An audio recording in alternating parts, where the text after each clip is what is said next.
Bonjour les amis.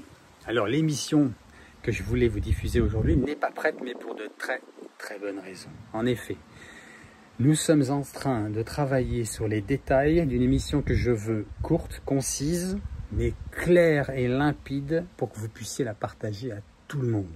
Mais vraiment à tout le monde. Pourquoi?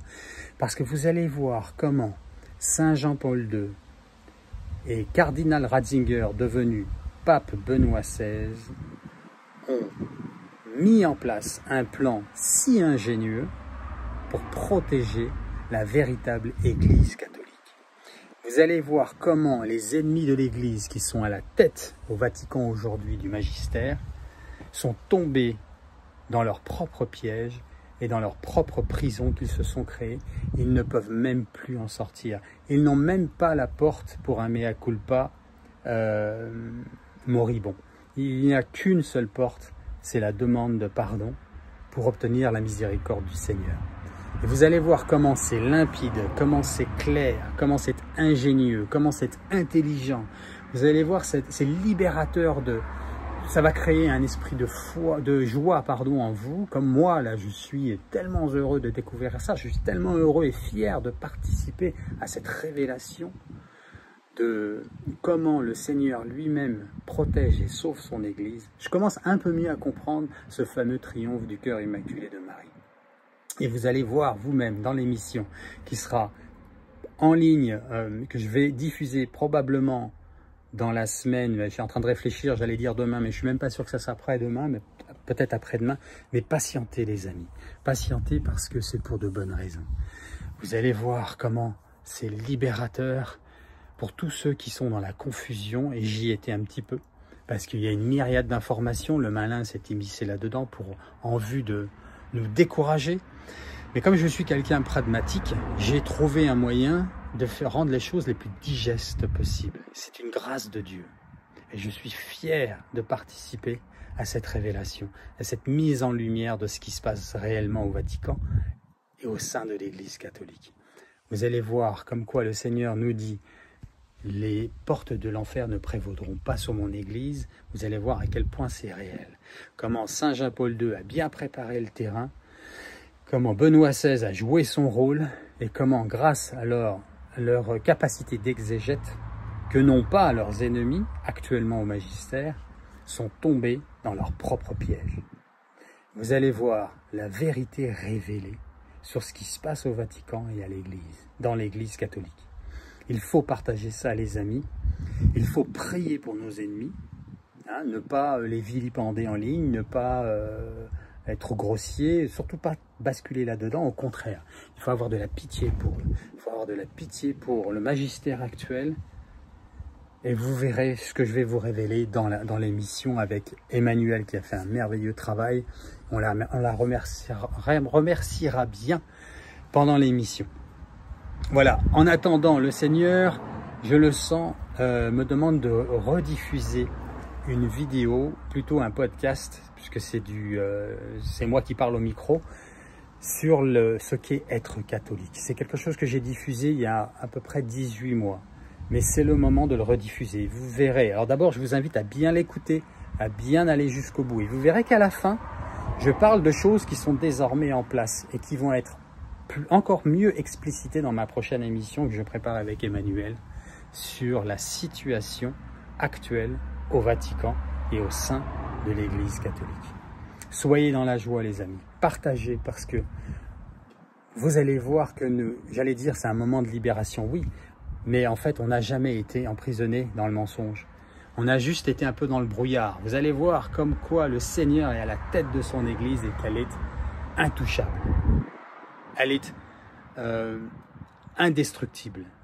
Et c'est juste merveilleux, c'est joyeux, c'est exaltant de voir comment l'intelligence, la limpidité, l'organisation des choses se sont mises en place jusqu'à nos jours. Je ne vous en dis pas plus parce qu'en fait, je vous ai rien dit, mais tout dit, vous voyez comment je suis exalté de joie par rapport à ce que nous allons diffuser en ligne, pour le salut, pour le bien de la véritable Église catholique. Qu'est-ce que la véritable Église catholique? Le catéchisme de l'Église catholique. Voilà. Donc, regardez bien cette émission que je vous ai diffusée il y a quelques temps en arrière, près de 18 mois, allez bien jusqu'au bout, partagez-la bien, et nous aurons la diffusion de notre prochaine émission que nous sommes en train de préparer, j'espère demain, peut-être après-demain. Ok, ça prend encore un peu de temps, mais c'est seulement pour qu'elle soit la plus digeste et la plus simple à comprendre possible. Parce que vous allez voir qu'il y a beaucoup de dossiers, tous les liens seront donnés. Mais je vais vous donner la base qui va vous permettre de comprendre, de dire « Ah, mais mon Dieu, tout est limpide en fait, tout est clair. » Voilà, et je veux en arriver à ce résultat parce que c'est la vérité. Voilà, je veux juste le rendre le plus digeste et le plus fluide possible dans une émission courte pour que vous puissiez la partager et que tout le monde puisse la comprendre. Et qu'ensuite, on puisse greffer un peu plus de connaissances là-dessus si ça nous intéresse. Ok, il n'y a pas besoin de tout savoir pour comprendre que nous sommes dans les mains du Seigneur et que l'Esprit Saint gouverne véritablement son Église. Voilà les amis, je vous laisse là-dessus. Partagez bien, regardez bien ce qui va suivre maintenant. Qu'est-ce que être catholique véritablement? Qu'est-ce que ça implique? Qu'est-ce que ça veut dire? Bonne émission, bonne écoute de ce podcast et je vous dis à bientôt. Ô Marie conçue sans péché, priez pour nous qui avons recours à vous. Soyez bénis de Dieu les amis.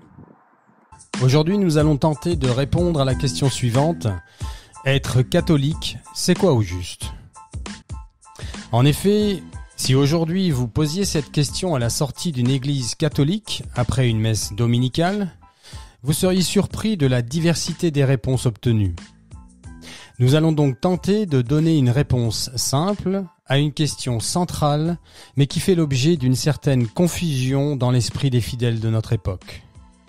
Certes, il existe aujourd'hui une myriade d'églises, de temples ou de dénominations dites chrétiennes. Or, la seule église remontant directement et sans interruption jusqu'à Jésus, celle qu'il a lui-même créée avec ses 12 apôtres, auxquels il donna tout pouvoir, particulièrement à Pierre, son premier pape sur terre, c'est l'église catholique, apostolique et romaine. Voilà pour l'origine de l'église. Mais être catholique, ça veut dire quoi au juste? Avant de développer, je dois préciser que le but de ce podcast n'est pas d'entrer dans une catéchèse complète et détaillée de la foi et de la morale catholique. Non. Pour cela, il suffit de se référencer au catéchisme de l'Église catholique ou à son abrégé écrit par Benoît XVI. Le but de ce podcast est de démontrer avec des mots simples ce qu'est la nature, la particularité et la responsabilité des catholiques d'un point de vue théologique. Avant-propos, laissez-moi vous partager une expérience personnelle. Au début des années 90, alors que je lisais un ouvrage de Françoise Dolto appelé « Les évangiles au risque de la psychanalyse », je découvrais, pour la toute première fois en ce qui me concerne, les paroles du Seigneur dans son évangile. Cette découverte m'a tellement bouleversé que, afin de mieux comprendre, je décidai de me familiariser avec les principales religions et philosophies existantes. J'ai donc lu l'Ancien Testament ou la Torah, le Nouveau Testament, le Coran, des ouvrages sur le bouddhisme, sur l'hindouisme, la psychanalyse et la franc-maçonnerie pour les principales. Mais ça n'est qu'après ma confirmation dans l'Église, en 2006 donc, que j'ai commencé à étudier le fameux catéchisme de l'Église catholique. Je passais des après-midi entières sur une chaîne catholique américaine à écouter un prêtre docteur en théologie proche des papes Saint Jean-Paul II et Benoît XVI, le père John Corapi expliquant de manière limpide le contenu du catéchisme de l'Église, ainsi qu'à lire des livres de saints et pères de l'Église. Ce faisant, je me suis rendu compte d'un fait intéressant et très révélateur sur l'état de l'Église, et par voie de conséquence, l'état du monde dans lequel nous vivons aujourd'hui. En effet, je découvrais que la plupart des chrétiens, catholiques inclus, ne connaissent pas leur foi. Idem pour nos frères juifs et musulmans concernant leurs religions respectives. L'écrasante majorité des personnes se disant appartenir à une religion ignore quasi tout de ce qui la constitue. On comprend mieux donc pourquoi la plupart des gens, et cela à tous niveaux sociaux, ont dans l'idée que toutes les religions se valent et partagent plus ou moins les mêmes valeurs. Or, rien n'est plus faux. Le Seigneur ne dit-il pas « Mon peuple meurt par ignorance » dans le livre d'Osée ? Alors justement, concernant la foi catholique, apostolique et romaine, c'est quoi au juste un catholique ? Pour mieux comprendre, voyons brièvement les 4 éléments que partage la quasi-totalité des églises chrétiennes. Premièrement, le baptême. Celui-ci nécessite un chrétien accompagnateur déjà baptisé lui, ainsi que de l'eau. Là, celui qui en fait la demande reçoit le baptême au nom du Père, du Fils et du Saint-Esprit. Deuxièmement, la prière du Notre Père, transmise par Jésus à ses apôtres. Troisièmement, le partage du pain et du vin, avec cette particularité, principalement pour les catholiques et les orthodoxes, que la substance du pain et du vin se transforme en le corps et le sang du Christ lors de la consécration pendant la messe, ce qui s'appelle la transsubstantiation. Quatrième et dernier élément, les chants ou la louange à Dieu, c'est selon. Voilà pour ce que partagent la plupart des églises dites chrétiennes. Mais la spécificité catholique, c'est quoi au juste ? Ou plus exactement, adhérer à la foi et à la morale catholique, qu'est-ce que cela veut dire ? Qu'est-ce que cela implique ? Avant d'aller plus loin, il est incontournable de comprendre une chose. La foi catholique est une obédience. Cela veut dire que l'on se soumet volontairement à une autorité. En l'occurrence ici, c'est l'autorité de Dieu le Père, à laquelle son Fils Jésus s'est volontairement soumis le premier, par amour pour nous les hommes, sa créature, afin de nous arracher au pouvoir du péché dont la conséquence est la mort. Le mot obédience venant étymologiquement parlant du mot obéissance. Le catholique donc obéit à son tour et volontairement à son Seigneur et à son Dieu, Jésus-Christ. Il obéit donc à l'amour. En effet, Dieu est amour, nous dit saint Jean. Or, l'amour parfait, celui que nous montre Jésus, par et avec sa vie, c'est la croix. Le catholique pratiquant donc, avec son libre arbitre, est un disciple de l'amour qui se soumet volontairement à l'obéissance de la foi transmise par l'amour lui-même, Jésus, et par voie apostolique, c'est-à-dire ses apôtres. Chacun est libre d'adhérer à la foi catholique ou pas. L'Église, elle, accueille tout le monde et n'oblige personne à croire ce que Jésus a révélé à ses apôtres et leur a demandé de transmettre à l'humanité tout entière. Ceci dit, il est impératif de comprendre que l'Église catholique n'est pas une démocratie. On ne peut pas dire « je suis catholique » et en même temps rejeter, ni même déformer à sa guise un ou plusieurs enseignements du Seigneur. Une personne catholique ne dit pas à Dieu « voilà ce que moi je pense que toi, Dieu, tu dois être ». C'est Dieu qui parle aux hommes, nous révélant sa nature et sa divine volonté. Pour illustrer ce propos, prenons un exemple que tout le monde comprendra. Chacun sait que Dieu a donné 10 commandements. Eh bien, si une personne décide de son propre chef de n'accepter qu'une partie de ces commandements, peu importe lesquels, ou même de les transformer, cette personne se coupe de la véritable doctrine de la foi, pour finalement ne créer que sa propre croyance, en se coupant de la vérité révélée, pour en créer une autre, la sienne. Idem lorsque l'on pense que certains épîtres ou lettres des apôtres ne concernaient en fait que les chrétiens vivant à l'époque à laquelle ces versets ont été écrits. Ce faisant, cette personne devient hérétique et se met à croire, mais aussi à transmettre, une hérésie, quelque chose qui n'est plus la divine volonté révélée par le Christ.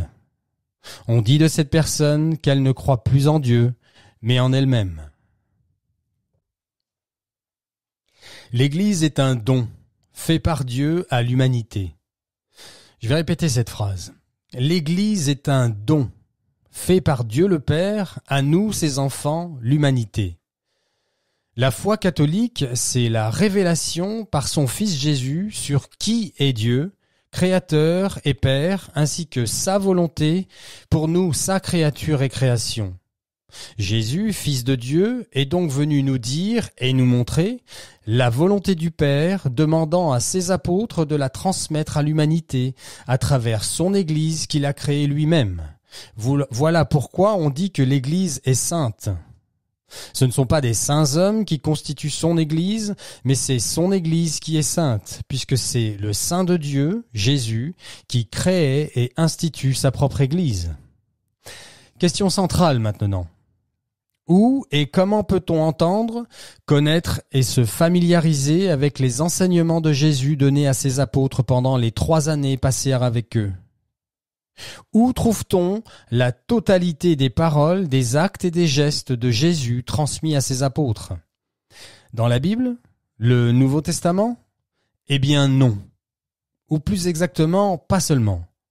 Laissez-moi lire une phrase qui va nous permettre de mieux comprendre ce qui va suivre. Évangile selon saint Jean, chapitre 21, verset 25. Il y a encore bien d'autres choses qu'a faites Jésus. Si on les mettait par écrit une à une, je pense que le monde lui-même ne suffirait pas à contenir les livres qu'on en écrirait. Chacun ici peut clairement comprendre que tout ce que Jésus a fait ne figure pas dans les évangiles.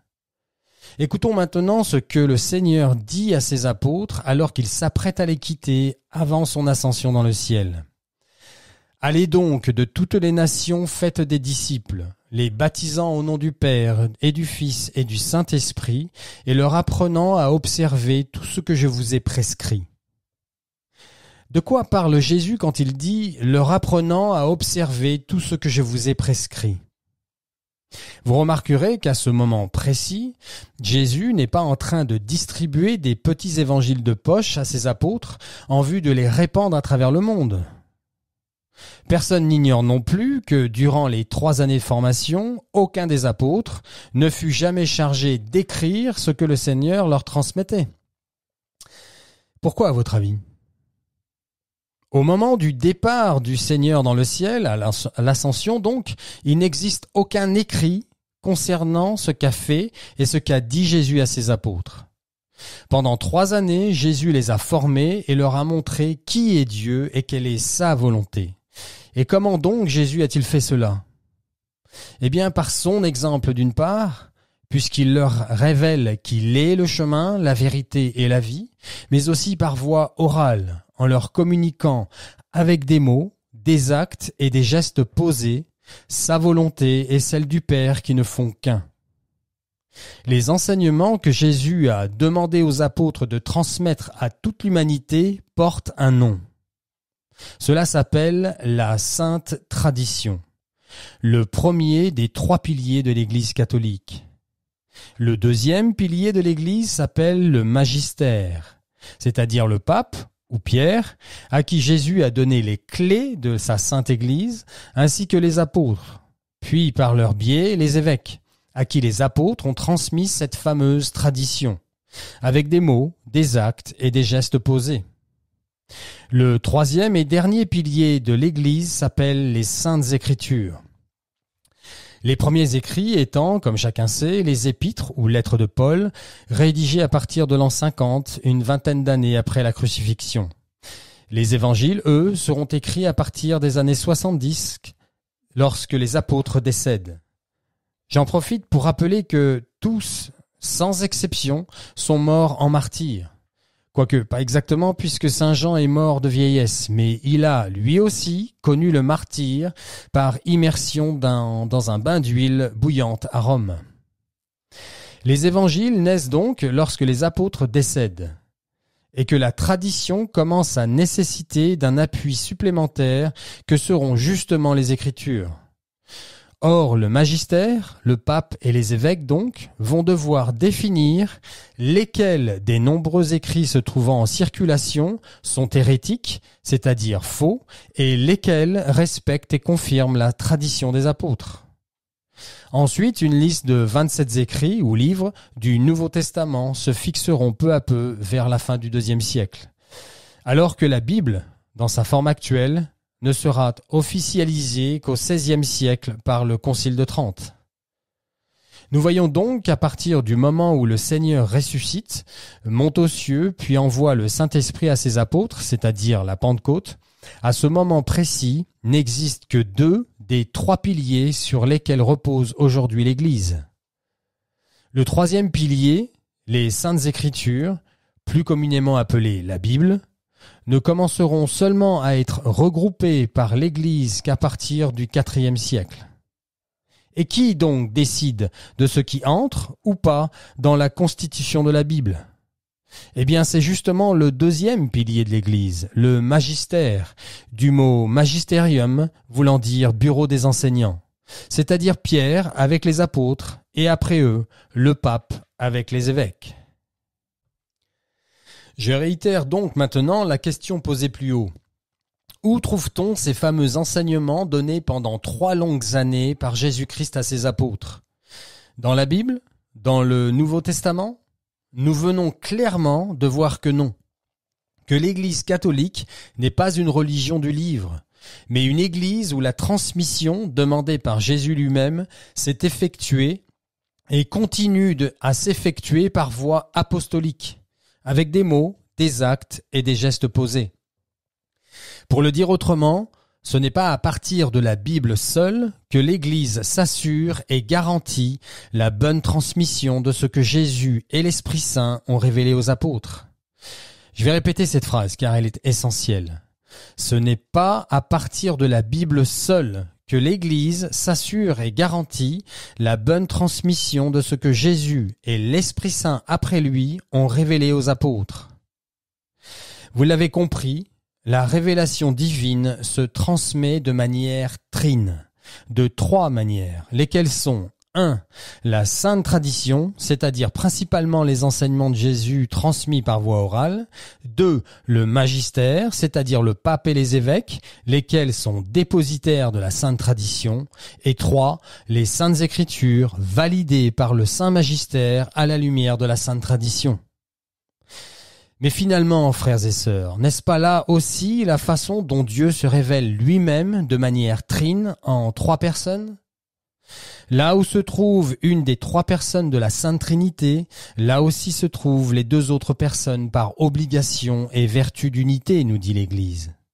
Pareillement, là où se trouve un des 3 piliers de l'Église, là aussi se trouvent les 2 autres piliers par obligation, et vertu d'unité. Voilà aussi pourquoi nos frères protestants sont dans l'impossibilité de comprendre la divine volonté dans son entièreté et à la manière dont Jésus l'a révélée aux apôtres. En effet, comme nous l'avons vu, les livres de la Bible ont été regroupés par le magistère de l'Église catholique qui les a authentifiés de manière progressive entre le IVe et le XVIe siècle. Or, les églises protestantes se sont toutes inventées à partir de la Bible catholique seule, en se coupant de la sainte tradition de Jésus, transmise par son magistère avec des mots, des actes et des gestes posés. Les apôtres nous avaient pourtant prévenus et avertis, notamment lorsque saint Paul nous dit dans sa 2e lettre aux Thessaloniciens, chapitre 2, verset 15. « Dès lors, frères, tenez bon, gardez fermement les traditions que vous avez apprises de nous, de vive voix ou par lettres. » Voilà pourquoi, en octobre 1985, l'Esprit Saint inspire à l'Église, aux évêques du monde entier, à ce que la sainte tradition soit rédigée par écrit, de manière complète, organique et dans son intégralité. 7 ans plus tard, le 11 octobre 1992, Saint Jean-Paul II, assisté du cardinal Ratzinger, futur pape Benoît XVI, promulgue et délivre au monde le désormais incontournable catéchisme de l'Église catholique.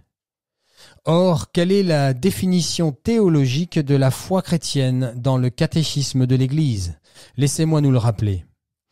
La foi, c'est la vertu théologale par laquelle nous croyons en Dieu et à tout, non pas un peu, non pas en partie, à tout ce qu'il nous a dit et révélé, et que la Sainte Église nous propose à croire parce qu'il est la vérité même. Frères et sœurs en Christ, d'aucuns pourraient se plaindre de ne pas voir ni entendre toute cette vérité révélée dans leurs paroisses respectives, et ils auraient raison. Certes, il y a toujours eu quelques traîtres, quelques Judas dans l'Église catholique. Le monde que Jésus est venu sauver est ainsi fait.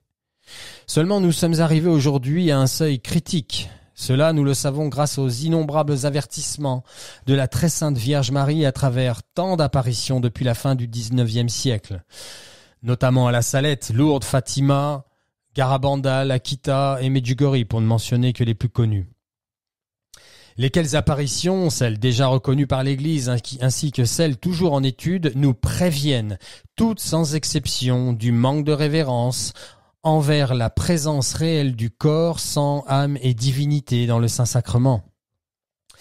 En effet, Jésus hostie est désormais reçu comme un vulgaire bout de pain de la main à la main, sans révérence ni adoration, et beaucoup trop d'âmes le reçoivent, qui plus est, en état de péché mortel. Quant à vous, mes très chers évêques, nous venons de le voir en détail. Vous êtes seuls dépositaires et responsables de la bonne transmission de la vérité révélée. À qui on aura donné beaucoup, il sera beaucoup demandé, nous dit le Seigneur. Pensez-vous que Jésus soit apparu pour établir la paix sur la terre? Non, il nous l'a dit, mais bien la division. La fumée de Satan est entrée dans l'Église, disait le pape Paul VI dans son homélie du 27 juin 1972. Or, cette fumée est désormais en train de se transformer en flamme incandescente à travers toute l'Église. Cela parce que vous, les évêques, avez laissé faire, refusant de dire la vérité et de dénoncer le mensonge par lequel Satan avance et agit. C'est votre couardise, votre lâcheté et votre peur des représailles qui nous ont conduits dans cette situation actuelle. Beaucoup trop de cardinals, d'évêques et de prêtres vont en enfer, nous dit la Vierge Marie, et ils emmènent beaucoup d'âmes avec eux. L'écrasante majorité des évêques contemporains n'utilisent plus ce charisme tout particulier que leur donne volontiers le Seigneur et qui est à l'origine de l'Église, c'est-à-dire la prédiction apostolique, laquelle est un charisme essentiel à la transmission de la révélation divine. Le cancer de l'Église catholique aujourd'hui se trouve au sein de la formation des prêtres, dans les séminaires. Les personnes en charge de vérifier les véritables vocations de celles qui n'en sont pas sont les premiers coupables avec ceux qui leur ont confié cette responsabilité. Nous parlons ici de management de l'Église. Fort heureusement, quelques véritables prêtres arrivent encore à passer à travers la toile nauséabonde. Merci Seigneur, mais ils sont si peu. Toute la chaîne de recrutement doit être rigoureusement remise en question. S'il a existé et qu'il existe encore des prêtres pédophiles, homosexuels ou menant une double vie, c'est parce que ceux qui les recrutent sont au mieux incompétents, au pire complices. Le pape Benoît XVI, qui, comme vous le savez, vient tout juste de nous quitter, a écrit un livre pendant les dernières années de sa vie et a demandé à ce que cet ouvrage ne soit publié qu'après sa mort, ce qui vient d'être fait. Ce livre est intitulé « Que veut dire être chrétien ?» Il n'est sorti qu'en langue italienne pour le moment, mais une traduction anglaise privée circule déjà. Et on apprend que Benoît XVI lui-même dénonce qu'il existe au sein des séminaires dans le monde, notamment en Allemagne, des clubs gays. Vous avez bien entendu. Attendez, ça n'est pas tout. Non seulement il existe des clubs gays au sein des séminaires catholiques, mais en plus de cela, tout séminariste, tout postulant faisant l'objet d'une personnalité plutôt masculine ou affirmée, c'est-à-dire non refoulée, tout séminariste ayant une personnalité masculine équilibrée est automatiquement refusé à la prêtrise par ces lobbies gays au sein même de la structure de l'Église catholique. Dixit Benoît XVI dans son dernier ouvrage publié post-mortem. Chers évêques, je ne vous apprends rien. Jésus est et sera toujours en ce monde un signe de contradiction. Il n'est pas possible de demeurer dans l'amour du Seigneur sans souffrir. L'amour pur ne peut pas exister sans souffrance, nous dit sainte Bernadette Soubirous. Une partie du magistère de l'Église, dont vous faites partie, tente d'abaisser l'Église au niveau du monde, à défaut de sauver et d'élever vers le ciel des hommes de bonne volonté, ce qui est le rôle principal de l'Église dont vous êtes dépositaire. Vous avez peur de parler clairement, ne voulant pas offenser certaines personnes. Or, il est de votre devoir de parler clairement. Jésus a dit « Ton oui soit oui et ton non soit non, le reste vient du malin ». Vous les évêques, plus que quiconque, êtes censés être le sel et la lumière du monde. Or, plus personne ne l'ignore, le sel s'est affadi. Avec quoi le salera-t-on ? Il ne sert plus qu'à être jeté dehors et foulé aux pieds par les hommes. Parole du Seigneur. Laissez-moi citer le pape Saint Paul VI lors de son allocution en 1977 et voyez comme il a bien prédit ce que nous vivons aujourd'hui. Il y a un très grand trouble en ce moment dans le monde et dans l'Église. Et ce qui est en question, c'est la foi. Il arrive maintenant que je me redise la phrase obscure de Jésus dans l'Évangile de Saint Luc. Quand le Fils de l'homme reviendra, trouvera-t-il encore la foi sur la terre ? Il arrive que paraissent des livres où la foi est diminuée sur des points importants, et que l'épiscopat se taise et qu'on ne trouve pas ces livres étranges. Et c'est cela qui, à mes yeux, est étrange. Il m'arrive de relire l'Évangile de la fin des temps et de constater qu'il y a en ce moment certains signes de cette fin. Est-ce que nous sommes proches de la fin ? C'est ce que nous ne serons jamais. Il faut toujours nous tenir prêts à la fin, mais tout peut durer très longtemps. Ce qui me frappe quand je considère le monde catholique, c'est qu'à l'intérieur du catholicisme, une pensée de type non catholique semble parfois avoir le dessus. Et il se peut que cette pensée non catholique à l'intérieur du catholicisme devienne demain la plus forte.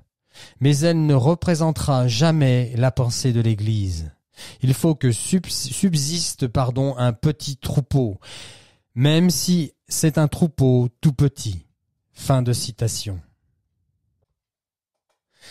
Enfin, frères et sœurs en Christ, sachez-le, un chiisme se prépare, notamment avec ce synode sur la synodalité, lequel a lieu en ce moment même pour se terminer en 2024. Et à ce titre, je vous invite à écouter ou réécouter mon interview avec Monseigneur Marianne Eleganti qui nous alarme sur ce synode. Au lieu de recevoir et accepter humblement la révélation divine transmise par les apôtres, une partie importante du clergé nous demande désormais, à nous les pécheurs, de choisir la façon dont nous désirons être sauvés. Ce n'est plus le Créateur qui se révèle à sa créature, mais la créature, nous, les pécheurs, qui allons dicter notre volonté au Créateur. Nous agirons bientôt comme si nous disions « que mon règne vienne, que ma volonté soit faite ». Écoutez bien ceci, les amis. Une partie du magistère s'est coupée de la sainte tradition et va tenter de changer et pervertir le traditionnel catéchisme de l'Église catholique, de changer et pervertir Jésus et sa sainte Église, et ils ont déjà commencé. Oh, soyez assurés qu'ils le présenteront de manière maligne et intelligente, en utilisant des mots comme tolérance ou le droit au bonheur, les sentiments, les émotions, en essayant même de faire culpabiliser les plus crédules d'entre nous. Satan sait très bien qu'il ne peut pas nous vendre l'enfer en tant que destination. Voilà pourquoi il rend la route qui mène à l'enfer attractive et séduisante. Satan est le roi du marketing. Voilà pourquoi les paroisses font de plus en plus l'expérience de scission et division entre les fidèles. L'ambiance y est délétère lorsque la tête, le curé ou le recteur des lieux est au service du malin. Quand la tête est malade, le corps est malade. Alors que, quand la tête, le curé ou recteur se soumet bien au Seigneur d'amour et à son autorité, le corps, les fidèles de la communauté donc, restent quoi qu'il arrive dans sa grâce et dans sa paix. Le problème est que, depuis plusieurs décennies maintenant, nous évoluons dans une église catholique devenue médiocre et léthargique. Nos esprits lobotomisés sont désormais prêts pour le coup de grâce. Ce qui a été révélé par le Seigneur et le Saint-Esprit va être en partie changé. Une grande et fausse Église va naître et persécutera la petite et véritable Église qui refusera de s'y soumettre, désirant rester fidèle à Dieu, le petit reste de Marie. Prions pour nos prêtres, surtout ceux qui ont le plus besoin de sa miséricorde. Ô Marie conçue sans péché, priez pour nous qui avons recours à vous. Dieu nous aime, les amis. Dieu nous aime à la folie de la croix. Soyez bénis.